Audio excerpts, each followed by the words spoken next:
Please help me welcome the infamous cantor and grandfather, David Wisnia.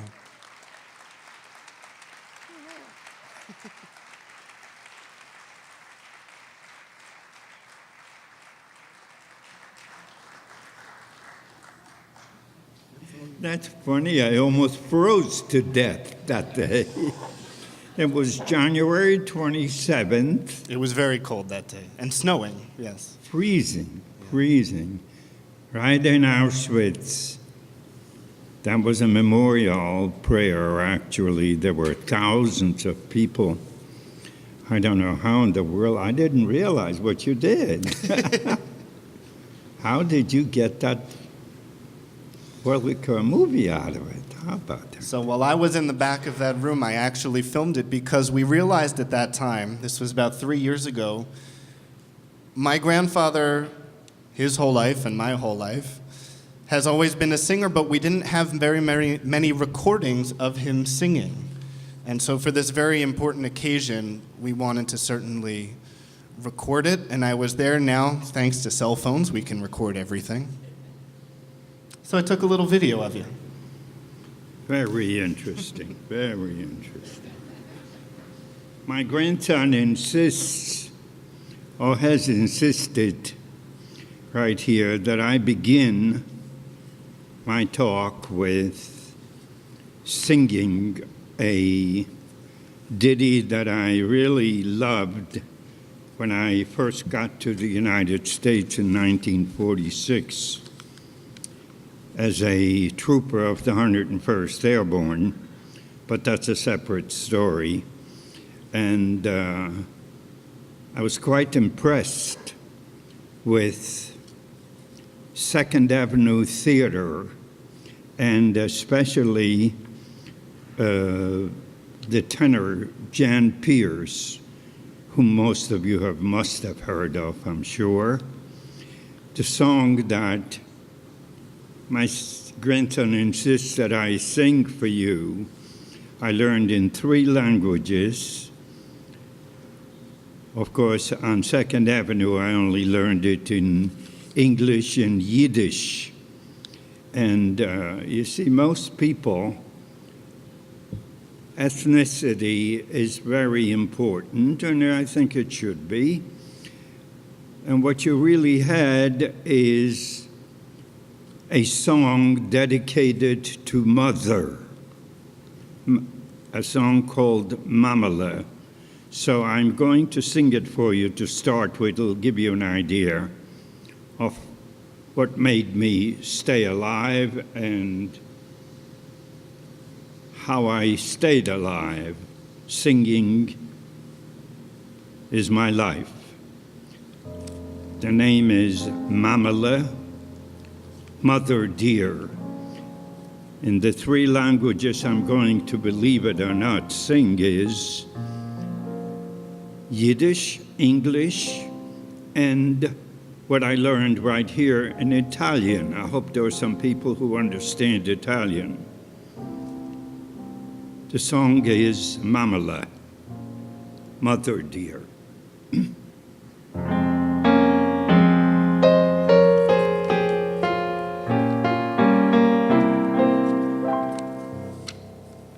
Wat zegt iets sinds die licht verschabbes? Het is geen schijn te leicht op dein gezicht. Lichtig is het woord, heilig is het woord, pensen dikte licht.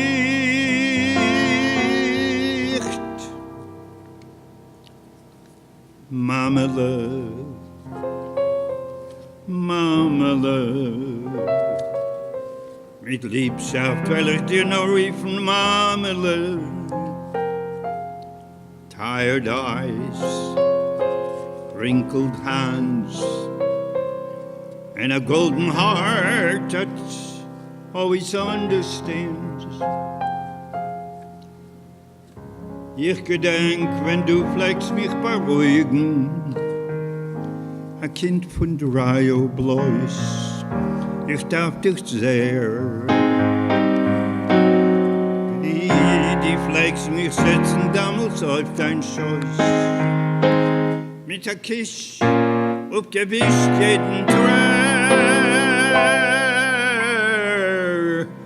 Weiß dein Kopf, wie Schnee was fällt. Mama, how ich hasse, dass die wirst gröien alt. Mamele, Mamele, sei gewünscht von Gott, Mamele.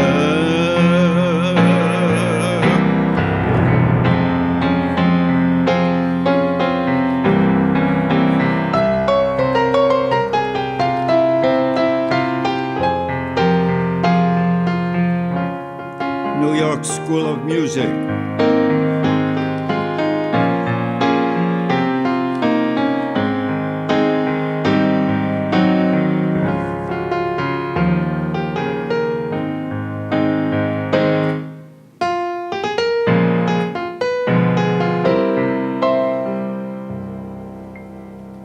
Marmalade,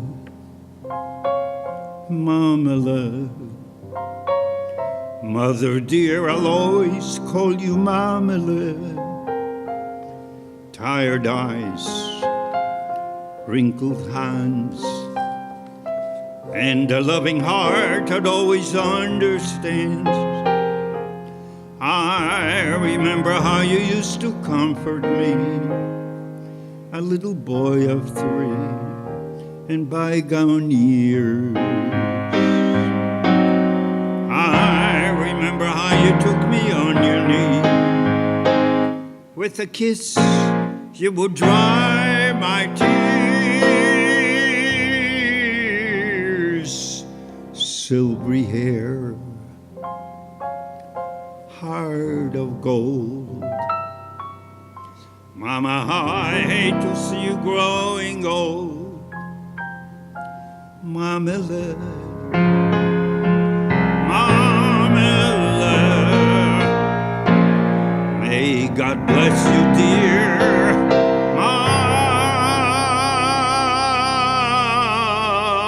Mama, Marmalade.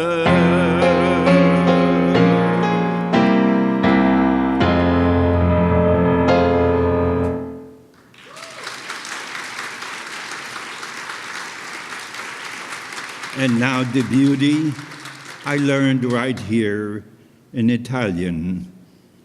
Most of you must know that, I'm sure.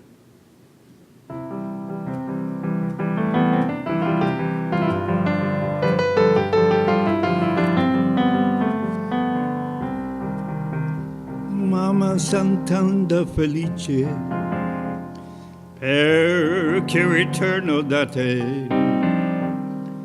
La mia canzone ti dice che fu il giorno per me. Mamma Sant'Anda felice, Fiorentano perché Mamma, con lo certezza mia canzone folla. Mama, se mi canzone non sarai fa sola. Quando te voglio bene, queste parole d'amore che ti svemi la cuore, quarto de viso mai più.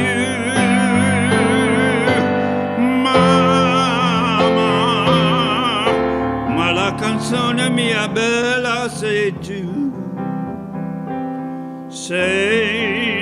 la vita, e per la vita donde lascio mai più. Mai più.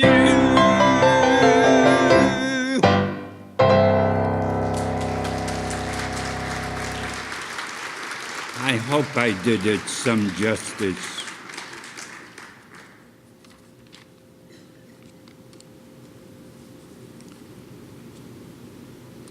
You see, most people really live and remember their lives in chronological order. But I think of my life more in two distinct parts. One lived before World War II, and the other one lived after. The Holocaust and the life I experienced during the 6 years of the war, I keep in a guarded place in my mind. It has been nearly 75 years since the Russian army liberated Auschwitz. Believe it or not, the Russian army liberated Auschwitz, the concentration camp where I was held prisoner. When I consider that, I sometimes feel it's beyond my ability to fully express or comprehend what happened to me during those years. I will try to the best of my ability to convey and describe my life as prisoner number 83526 that I have signed on the books over there in the Auschwitz-Birkenau death camp. Well, longevity, just in case you want to know, in Auschwitz was about a month. I managed over 2.5 years. This will not be a pleasant journey, but it is my hope and my faith in God that the human race will eventually come to its senses and learn to live in peace on this earth and never repeat such a tragedy. Growing up in Poland, I can recall a very happy childhood. One of my fondest memories is that of sitting on my father's shoulders to hear the most famous cantor and opera singer, Moshe Kusevitsky, perhaps the greatest tenor of that time. He was performing Lucievan de Stelle of the opera Tosca that I learned at the age of 9 and still do. At a free concert, I heard it outside of the Hotel Europejski, Europe Hotel. Most Jews at that time in Poland didn't have a lot of money. Lots of people think, the Jews were wealthy. No, they were not. Most were quite poor. I was lucky, though. My family was what you would consider well off. My father owned his own place of work. He was a carpenter and upholsterer, and together with my mother and 2 brothers, we were a close family. I did well in school and could speak many languages. Every subject I learned, believe it or not. Some of the children today complain they have to learn Spanish, they have to learn a different language. Well, I hate to tell you, I knew 3 languages by the time I was 10. I spoke Hebrew, not Yiddish, Hebrew, and I am quite fluent in that language, German, and of course, naturally Polish, which is my native tongue. All by the time I was 10.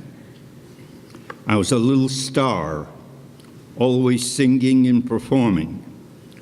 I sung with an orchestra on Polish radio and had solos at the great synagogue of Warsaw, the Dignitaries synagogue that the SS General Jürgen Stroop blew up at the Warsaw Ghetto Uprising.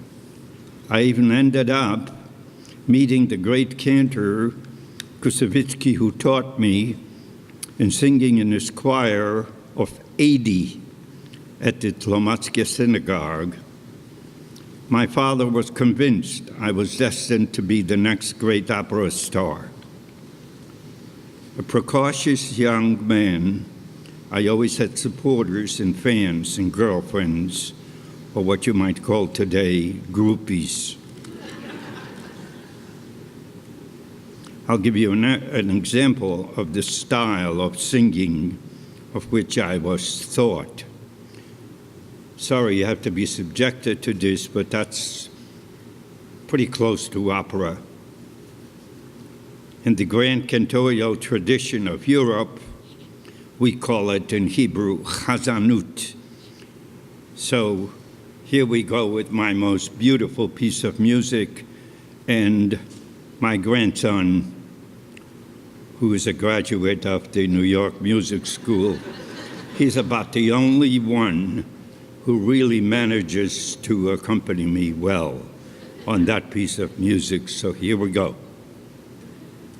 And the piece of music is called Sheibane, which means, may the temple be rebuilt in our days.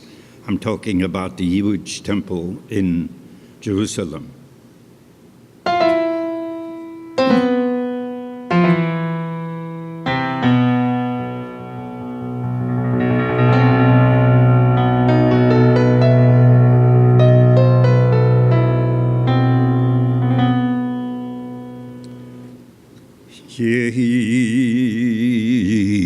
יהי רצון מלפניך,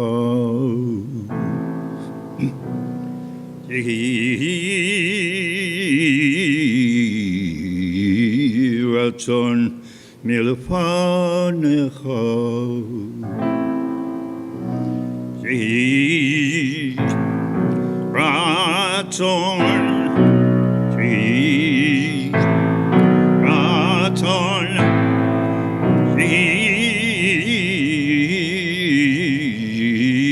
יהי רצון, יהי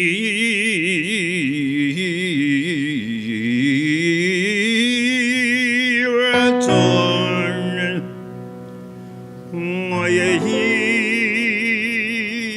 רצון, יהי רצון, רצון מלפניך,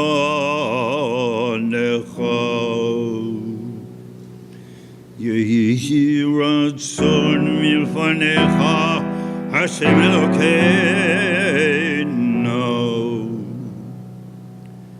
אלוהי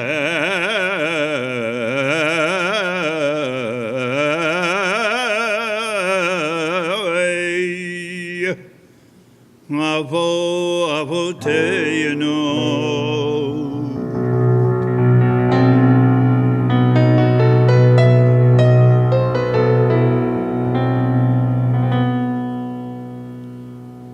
שיבנה בית המקדש במהרה בימינו, ותן חלקנו בתורתך.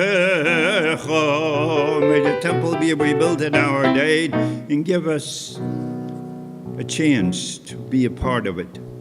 שיבנה בית המקדש במהרה בימינו, כי לעולם ושנים קדמוניות. שיבנה בית המקדש במהרה בימינו, כי מעולם ושנים קדמוניות. שיבנה בית המקדש במהרה בימינו, כי מעולם ושנים קדמוניות. שיבנה בית המקדש במהרה בימינו, יהי רצון מלפניך, רצון יהי.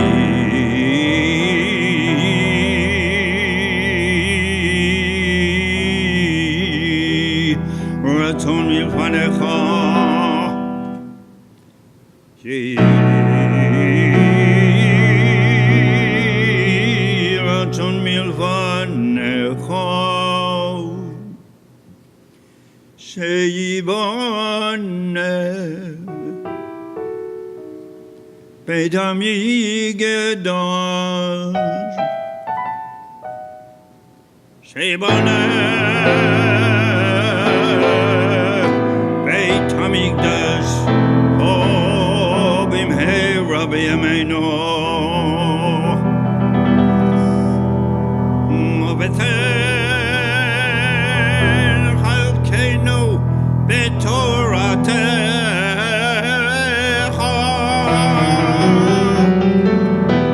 Bishom Navadecha Beyira Bishom Navadecha Beyira Bishom Navadecha Beyira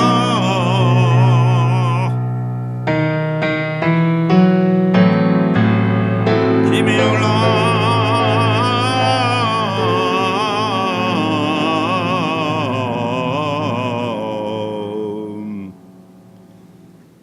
Hosanim Kadmon.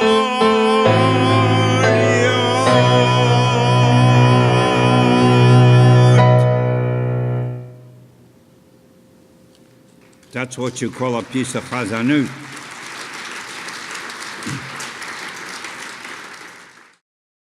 As they began rounding up the sprawling population of Jews, my family was not sent to the Warsaw Ghetto, but rather the Warsaw Ghetto came to us.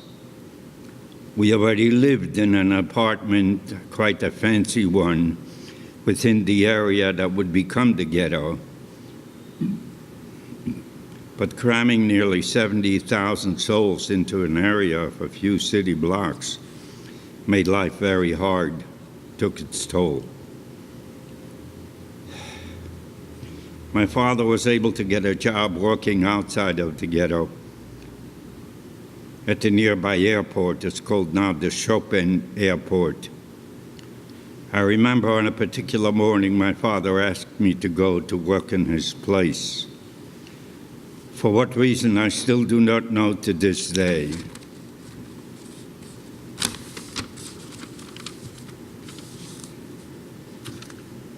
I was thrilled to be outside of the ghetto walls for once. But when I came back from working, I found my street blocked off.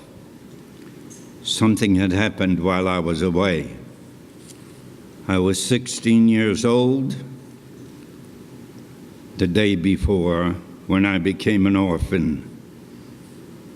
The image and sound and feel of discovering my freshly murdered family in a pile outside of the apartment house, outside of our building, has never left me and will never leave me. I understood they found a gun in my home, and my father wasn't a docile man, he was part of the underground. Panic, terror, horror, unspeakable grief. My dad was 41, my mother was 37, and yet very little time I had to mourn. I did the only thing I could think to do and ran through an unfinished fence of the ghetto, and with the aid of one of my non-Jewish friends, I managed to escape Warsaw. This was the beginning of a series of escapes, and I tell you, I wouldn't be here today if it were not for the help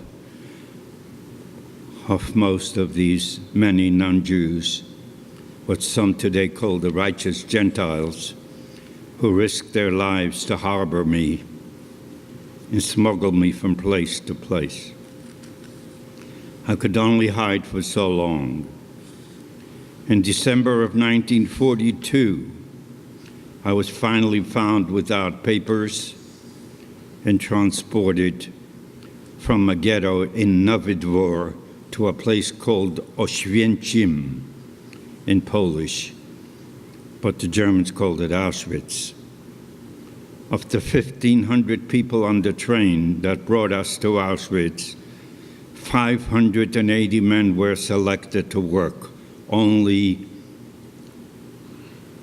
strong-looking males. The rest, more than 900 people, were all murdered. Today, as I stand before you, of all the people on that particular transport, I am the only survivor left to tell you this story. I can only try and describe life in Auschwitz, but words cannot do it justice. We were condemned to live in a cesspool where evil reigned supreme, where all religious, moral, cultural, social, judicial restraints on human behavior were ignored, or better still, unlearned. The bonds that hold humans together into civilized entities were torn asunder and blatantly disregarded. When there are no legal or social sanctions against murder, life reverts to a jungle. And Auschwitz-Birkenau, where I was a jungle of such ferocity that jungles in the wild would be ashamed to be associated with it.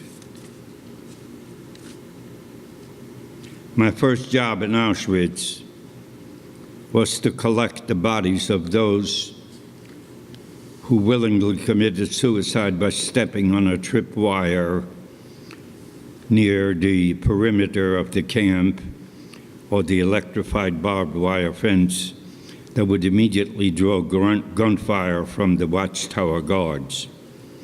It was gruesome work, conveying corpses by wheelbarrow to a nearby pit in the ground. At the end of that day, I could see the results of my day's work. Had I continued doing this day after day, I would have never survived. After a couple of weeks of doing that, word had gotten out that I could sing. I was ushered in front of the SS, the Germans, and their drunken parties for what could only be considered an audition for my life. At that time, even in Nazi Germany, believe it or not, the Andrews Sisters were popular, and I sung one of their most popular songs, you won't believe this, Bei mir bist du schön. I would sing it now, but I think I better continue. From that point, they loved it. From that point on, I became a privileged prisoner. People often ask me, what does it mean to be a privileged prisoner in a place like Birkenau, Auschwitz? It basically meant one thing, that I could stay alive another day. And this became my motto, just another day, just another day. I didn't receive better sleeping quarters, but I did receive a new job working in a relative warmth of what they called the sauna, where we would inspect and look for, American money or any kind of gold, inspect and disinfect the clothes taken from the new arrivals to the camp. And boy, did they start coming in 1943 and 44. Even still, I couldn't avoid a harsh punishment for doing something like missing a morning roll call. They call it appel, a mistake for which I was beaten within an inch of my life and mock-hanged with a noose around my neck. There was, however, a singular benefit to being a privileged prisoner. And I bet you have never heard anything like this before. There in the living hell of Auschwitz-Birkenau, I, David Wisnia, had a girlfriend. Our liaisons were always careful, to be sure, but being a privileged prisoner herself, she was Slovak. She was in a position to assure mutual safety to a point. I will not provide you sordid details. I know there are young kids here. There are, after all, some youngsters around here, but it's truly amazing that in that horrible place we were able to find some comfort in each other. And you know what the most beautiful thing is? That only a year ago, last year, I found out that she was still alive. Her name was Tsippy. I called her a different name in the book. She's nearly 100 years old and was living in New York City, and I took my grandchildren to see her a number of months ago. She just passed away, I just found out. I took my grandson Avi with me to see her after 75 years. And after these 75 years, I'll tell you, oh yes, she remembered me, okay?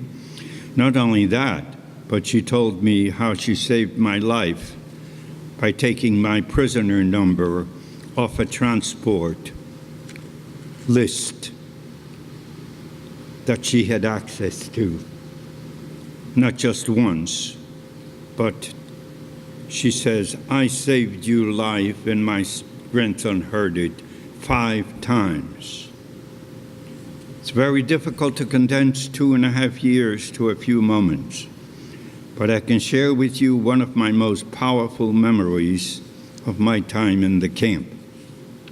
People always associate Auschwitz-Birkenau with the famous sign at the entrance to the labor camp, which says in German, Arbeit macht frei, works makes you free. But us Jewish prisoners were not kept in that part of that camp for long, because Auschwitz Part 1 only had priests, Catholics, people who were trying to work against the German occupation forces. It was mostly for political prisoners, Polish prisoners, and other resistors. Shortly after arriving, I was marched over to an adjacent camp called Birkenau, named after the birch trees that surrounded it.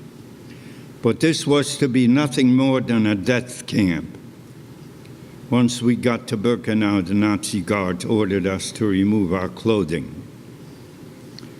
As I was doing this, one of the SS officers in particular stood over me threateningly, and I came face to face with his shiny belt buckle with a design that declared, believe it or not, Gott mit uns.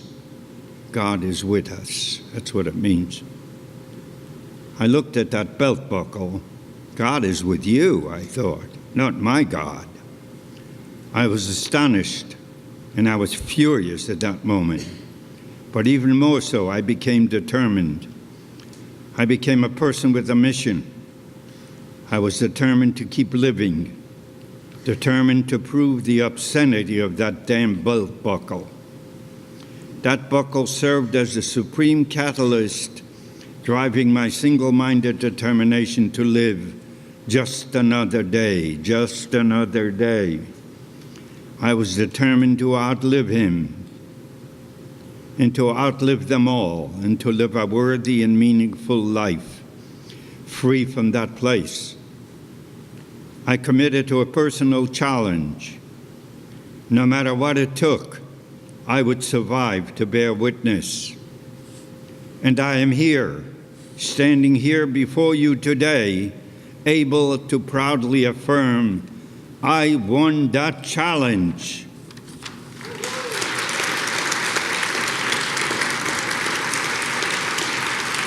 As the war started going badly for the Nazis, they realized time was running out on their dream of achieving a Jew-free Europe.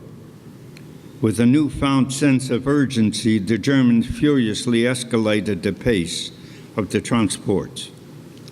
Day and night, I watched the packed cars arrive, thousands of people at a time heading directly to the chambers, to the gas chambers, the crematoria, on tracks that I had helped construct. They were not making selections to work anymore. These people were delivered directly to their death, and the trains didn't stop. They just kept coming, more and more. When I think of all the faces of those innocent children and women and men, and I think of the staggering number of faces, I can assure you to this day, no, you never forget. Each of those faces belonged to an individual, and they came from all over. Czechoslovakia, Hungary, you name it, France. And when people speak, Belgium, Holland, of the 6 million Jews that died in the Holocaust, that sometimes gets lost. I would love to sing a song for you that speaks of the loss of the individuals, but I better finish off my speech here so you'd be able to ask any questions if there are any people who would like to ask some questions. Towards the end of the war, as the Russians approached Auschwitz, we could hear the artillery. The Germans began the process of liquidating the camp. Despite their commitment to the righteousness of their cause, they tried to destroy the evidence of what went on in these places. I have copies on the table over there, and one particularly of one of Crematorium 2 that was destroyed. The Germans blew up the crematoria, and all that remains of them now is rubble. Not everything was destroyed, however. And if you visit the site of Auschwitz today, they have done quite a job of trying to preserve documents and artifacts in as many of the buildings as possible. In fact, the bunk where I slept is still there on cell block 15. I hope they didn't destroy it yet, with my name chiseled into the stone next to where I used to lay my head as a prisoner when I got there in 1957, the first time after the war was over. And I have my witness here, my grandson who found it last year. It's still there. We were marched out of Auschwitz in rows of 5 on what is now known as a death march. And the death march is exactly what it was.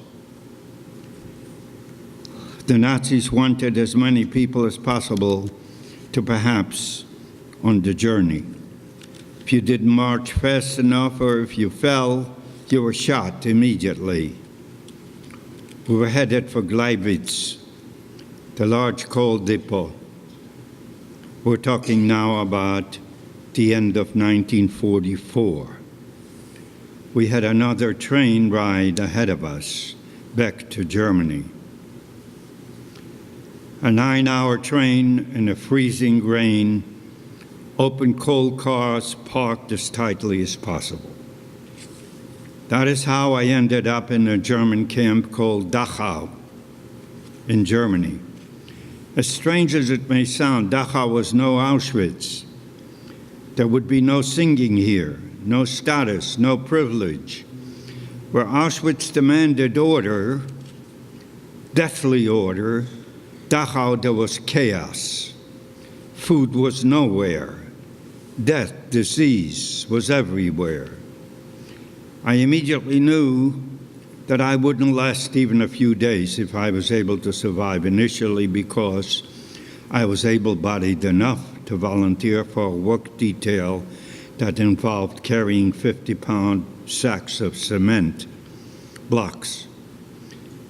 I was so good at it, the Germans decided to put me on another train to do the same in another place called Mildorf.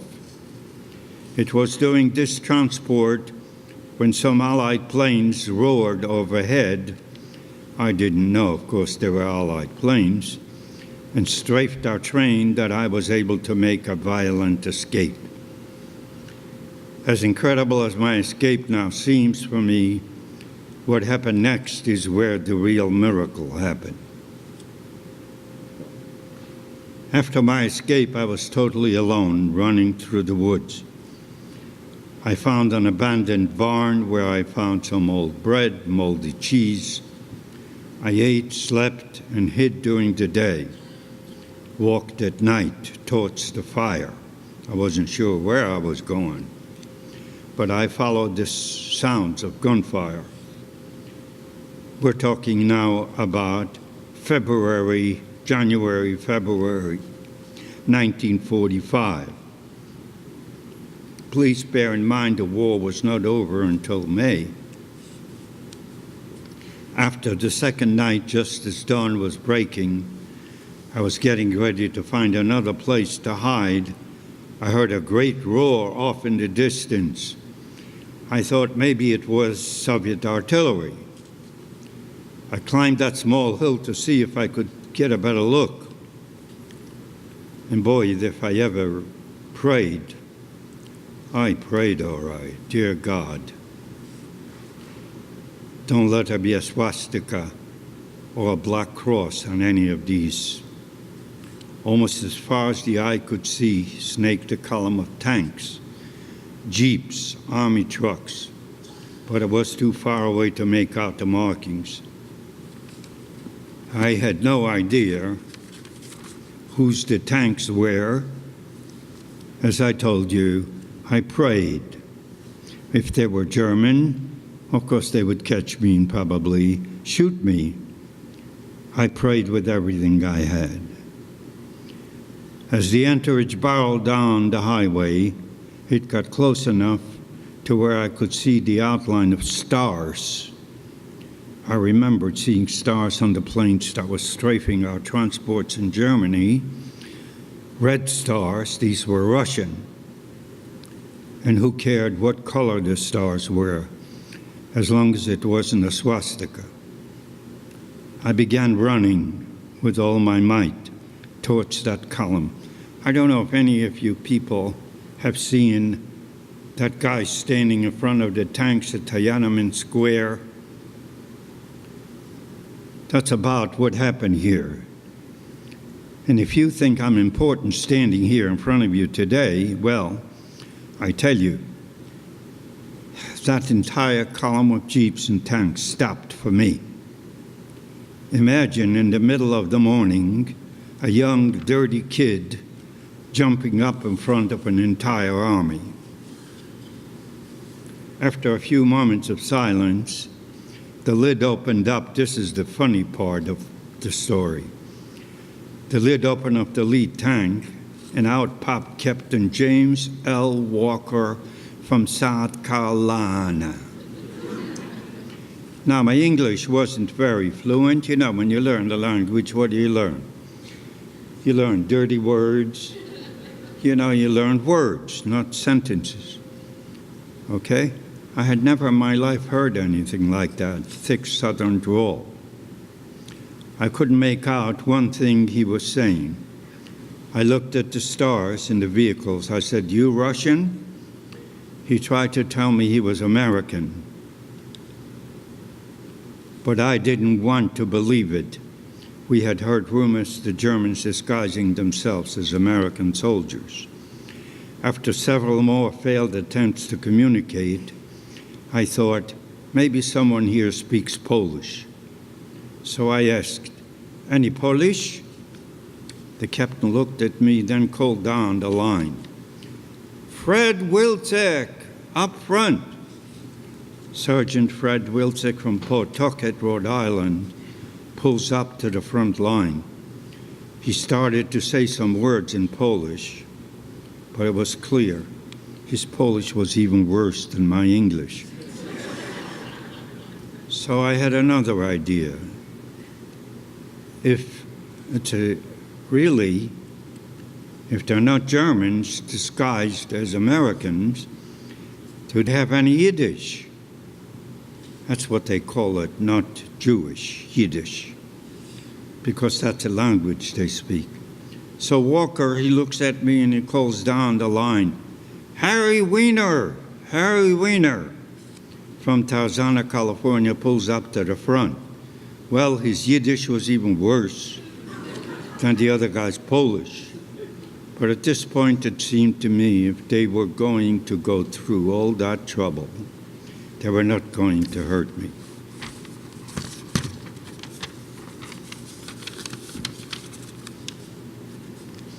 That is how a Polish-born Auschwitz prisoner became a part of the United States 101st Airborne, 506 Parachute Infantry Regiment. I worked on my English, and they put me to work as a translator. After a few days, I was presented with a uniform. The group adopted me as their little Davy. Shedding my civilian attire, I traded in my old self and became reborn. From then on, I considered myself 110% American. I never left that group until I came to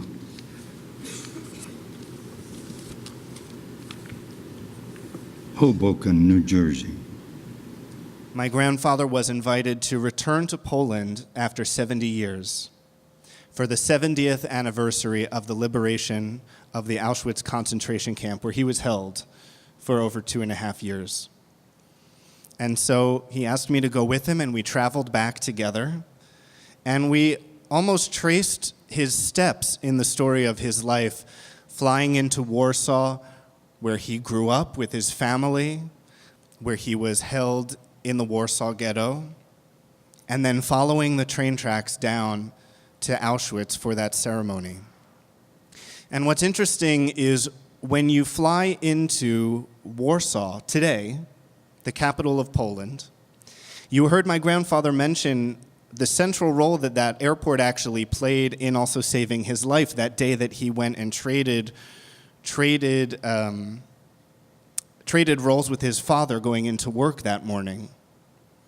And that airport today is called Chopin Airport. When I started playing music, I first learned the piano when I was 5 years old, as most people do, playing scales and playing Mozart and playing Bach, but I was always drawn to one composer in particular. And I didn't realize that this composer was, like my family, from Poland.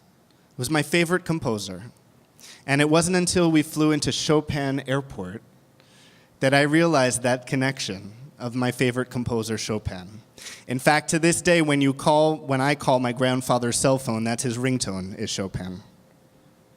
So I'd like to play for you now one of the earliest pieces that I learned, a Chopin prelude.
Thank you, Avi.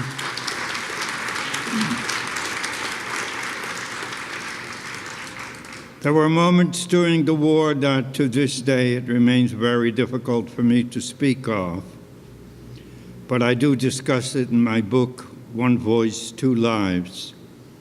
You can read about it there, along with how I built my new life and made a beautiful family as a proud American citizen, of which I am one of the really proudest citizens. And I hurt when I see somebody desecrate the flag or do something not to bring honor to this country. Over the course of my life, I went from being a prisoner to liberator. I went from a position of powerlessness to one of strength. I talked down some of the SS to lay down their arms because my German happens to be perfect. Do you want to do this song first? When we say in reference to the Holocaust, never again, may we have the strength to stand up and fight hatred and prejudice wherever it shows itself. May no one who dwells in this great land of ours, or people of goodwill anywhere, ever be subjected to a trauma such as the one you heard me describe today. This is my hope. And for me, it's this hope that stays alive with the continuation of the Jewish people.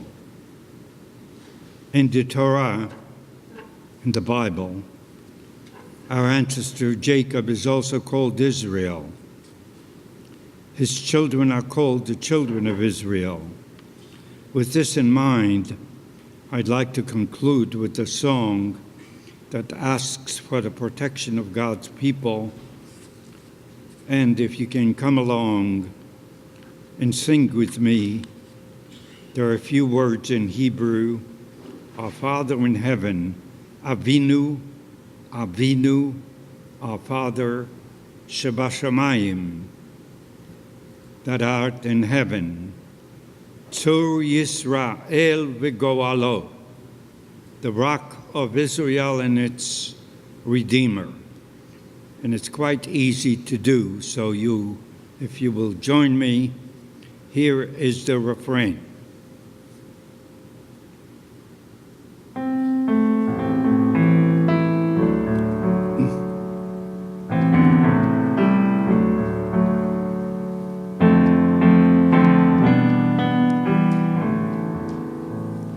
Here it goes.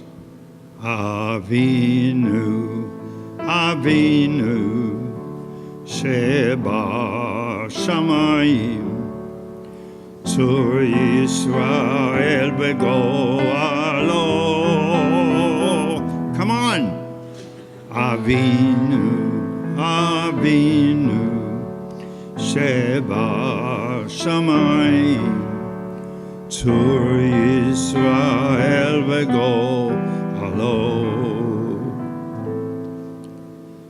Barech, barech, et Medinat Yisrael, Reshit Tzmichat Geulatenu, Hagen Aleha, B'evrach Asdecha, Ufrosh Oleha, Sukkot Shlomecha. Come on.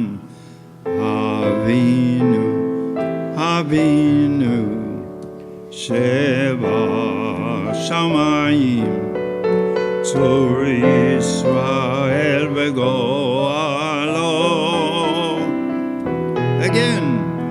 Avinu, Avinu, Sheba Shamayim, Tzur Yisrael v'go'alo. Hu shelach orcha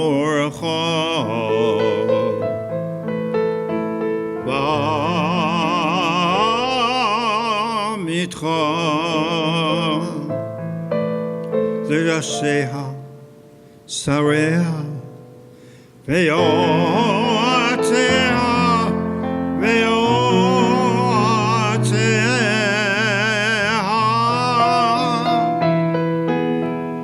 ופרעה שריה, סוכת שלומך,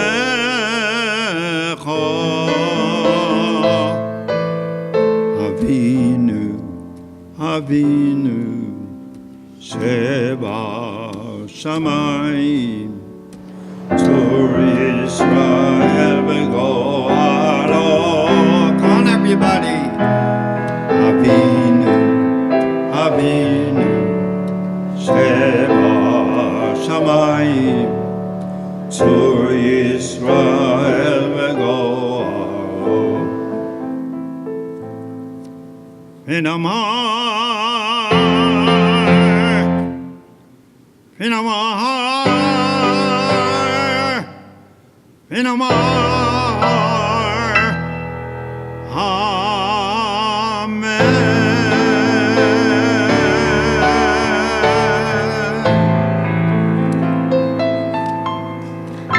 God bless you.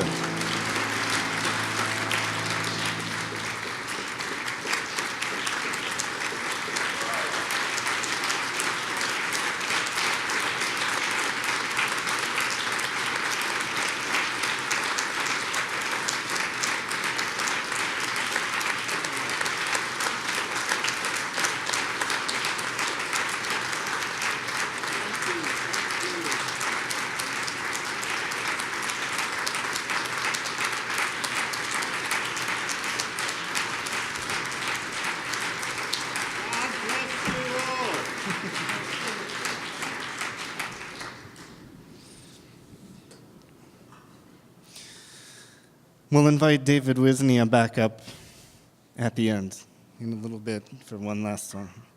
Mm-hmm. Yeah. You do whatever you have to do. It's fine. This is your show. The video that you saw at the beginning of the evening was taken in 2015 at that 70th anniversary of the liberation of Auschwitz, as I mentioned. It was the first time I had really been in Poland and heard all of my grandfather's story. Even though growing up, I had always known bits and pieces. I had heard bits and pieces of my grandfather's story of his survival and also the horrible things that had happened to him. But not all of them. And what was interesting for me to learn as I came back and started talking to family was there was a period of time before I was born that my grandfather did not talk about his story. He did not tell anyone what happened to him, his children, his wife. Because those things were so horrible, why would you want to foist them on someone else? And there are so many people that have been through trauma and horrible things during the Holocaust and otherwise. And a lot of those stories we will never hear because they're not alive to tell them. Some of those stories we will never hear because they're too painful to revisit. And I'm so grateful to my grandfather who is able to share his story now, not only with me and with his family after many, many years, but with everyone. And I got to see him return to a place where unspeakable, horrible things happened to him. And yet to see him stand after 70 years and to sing in full voice, where he was once a prisoner and now as a survivor. And it was so moving to me, and it just instilled how much of an inspiration my grandfather is to me and that his story is to me. You know, every year we celebrate New Year's, right? We make resolutions.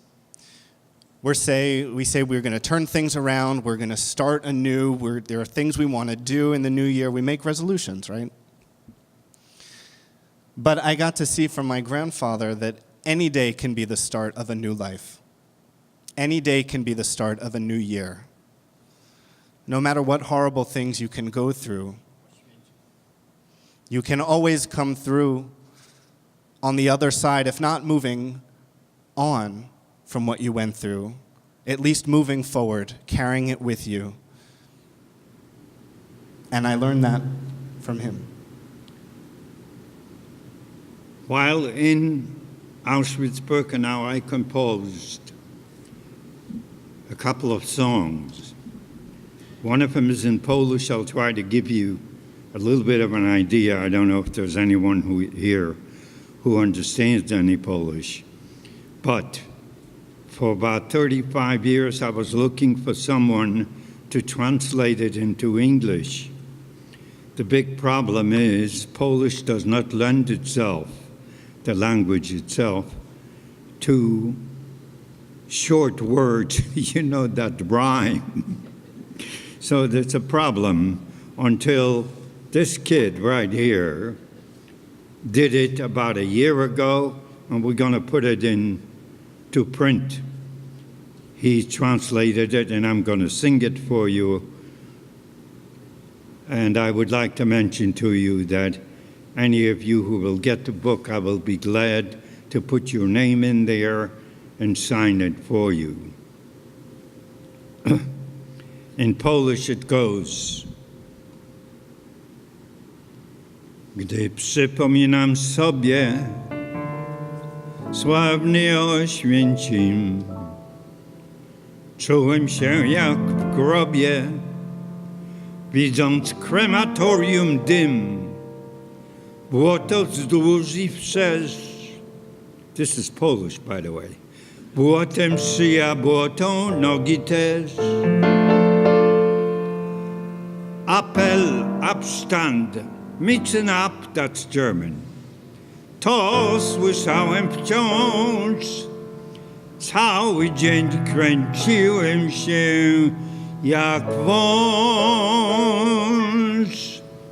Oświęcim, ja tłukłbym ciebie, ile wlizie Oświęcim. Dziś cię wspominam, to mnie gryzie Oświęcim, Oświęcim. Taki właśnie jest ten rym. Ze spania i jedzenie, szlak na twoje pokolenie, Oświęcim. Za te walki w buksach wszędzie, Oświęcim. Niechaj ci ziemia lekką będzie, Oświęcim, Oświęcim. Serce masz jak stal. Gardzę tobą, mam do ciebie żal. That's in Polish. And here goes Avi doing it in English, close enough. I remember it so clearly, my days in Oświęcim. Got out alive, just nearly, hey, it does ring, right. And still the name it stings. Still I see that place, enduring like the scars I can't erase. Appell, Abstand, mitten up, hear the sharp hearers call. You wish you were just never born at all.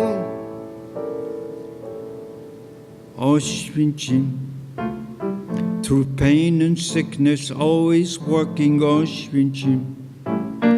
With death behind you, always lurking, Oświęcim, Oświęcim. Evil like some twisted dream. Never mind the hope of fleeing. Hunger is the only beam, Oświęcim. Like numbers on my arm, it lingers, Oświęcim. I curse you with my broken fingers, Oświęcim, Oświęcim. Heart be hard as stone. Hatred is the greenest weed you've grown, Avi.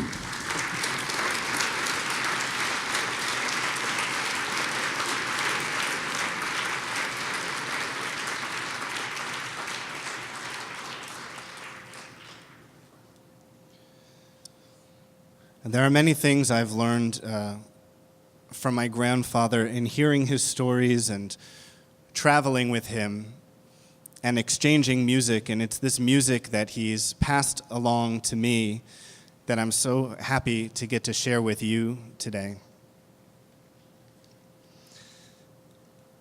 And sometimes as a songwriter, you know, as I mentioned, I started playing music, classical music.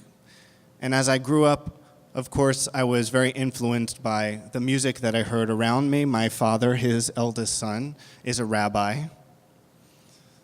So there was certainly no shortage of clergy where I came from. And I literally grew up in the synagogue and around Jewish music. And as my grandfather will readily tell you, I did end up going to New York Music School at NYU. And I got interested in jazz and bossa nova and songwriters and folk and so many other things that influenced me. And I began writing my own music and exploring my own messages. And it's interesting, as a songwriter, when you write those songs, sometimes you write them about something, but they end up taking a life on of their own, right? Sometimes for a listener may take a message from a song totally different from what the artist or the songwriter intended. But sometimes the message can change for the songwriter as well. I wrote a song a number of years back talking about New Year, about this time where we make resolutions and we want to change things. But when I saw my grandfather singing in Auschwitz, it took on a whole new meaning for me of what it means to start over, what it means to have a new life, and what it means to look towards the future.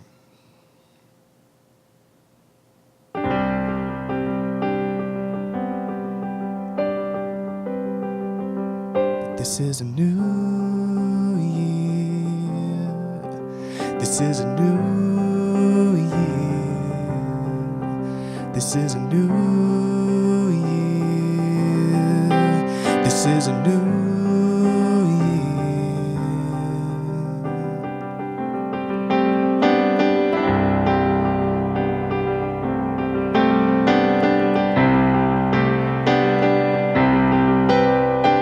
He ran away to lose himself. His fists were punching in the air. His feet would take him to the edge, though he never thought they'd take him there. Never turn your back on the way things are. They are what they're supposed to be. And never face the world with an open hand. But this is a new year. This is a new year. This is a new year. This is a new year.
This is a new